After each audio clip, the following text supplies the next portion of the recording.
One thing I've been realizing ever since I started adulting is that we come across a lot of really bad situations and a lot of bad people as we grow. And we keep stumbling upon such negative things, and we end up using the word bad quite a lot, which is why I'm here to give you some precise and more apt words to describe such bad happenings.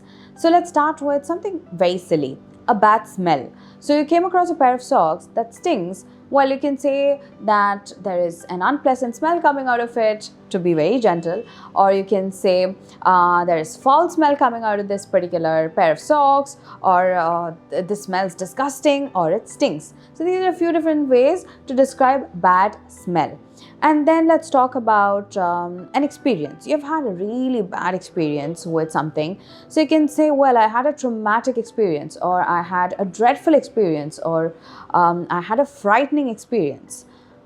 Now, if you were stepping out of your office and you had some serious work going on, but then the weather is extremely bad, well, you can say the weather was dreadful, or it was appalling, or it was severe. The weather was severe.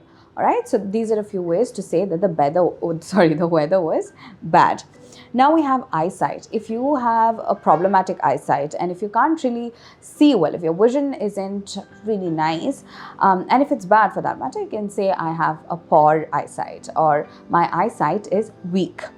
Now, let's say you were talking about an accident. That's not really good.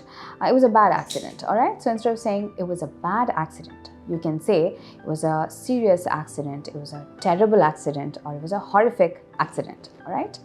And then comes a person. If you have come across somebody who's bad, well, you can describe them by saying that he was a wicked person, or he was an evil person, or an immoral person. Immoral in the sense somebody with no morals at all. All right. So these are different ways of describing a bad person. Then we have a difficult situation, because we come across quite a lot of bad situations in life where, say you did something in front of a lot of people and the whole situation turned out to be pretty bad. You can then describe the situation by saying it was an awkward situation, or it was an embarrassing situation, or it was a difficult situation. Then comes conditions.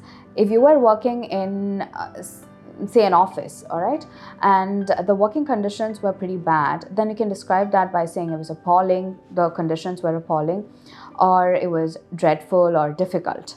Now, if you're referring to your health, and if you're not feeling good, and if your health is pretty bad, in a bad condition, then you can say I'm feeling sick, or I'm feeling unwell, or I'm feeling terrible, I'm not feeling good, or so. So that was it. If you want to know more about the courses that we provide at English House, don't forget to click on the link below. English House. WhatsApp-ലൂടെ get learning bros. IELTS മുതൽ juniors വരെ spoken English-ലെ പൊളിയാണ് bros. വാട്സാപ്പിലൂടെ കേരളത്തെ ഇംഗ്ലീഷിൽ സൂപ്പറാക്കുന്നത് English House. Reason English House.